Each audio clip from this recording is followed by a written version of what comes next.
Hi, sweetie. So guys, good morning. Andito tayo ngayon sa pinakatuktok ng 90. Kung tawagin ni boundary ng Surigao del Norte at Surigao del Sur. So nasa road trip tayo guys, papunta tayo ng Del Sur, which is dun sa Carrascal. Yan. So ito ngayon yung makikita sa ating view ngayon dito sa area na to. So ayan, malapit tayo sa may checkpoint area. May mga checkpoint dyan. So ito naman yung bulundukin papuntang Surigao del Sur. Ayan.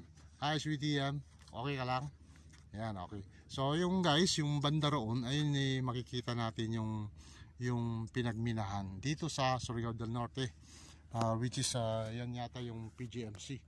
So yan yung mga, ito naman yung sa Carrascal ng part na to. Dito na, Adlay.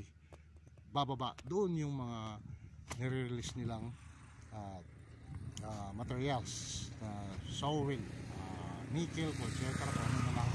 So guys, ang ganda ng view rito guys. So ayan, wow, sobrang ganda, super talaga. Doon tayo kanina, yung area na yon, which is nagkaroon tayo ng konting footage ng clips doon sa area. Tapos dito naman, ayun yung matatanaw natin yung bagong pinagmiminahan. Yan. So actually guys, talaga mataas dati yan, pabulundukin yan. Ngayon na pumatag na siya dahil sa nakuha na lahat yung materials.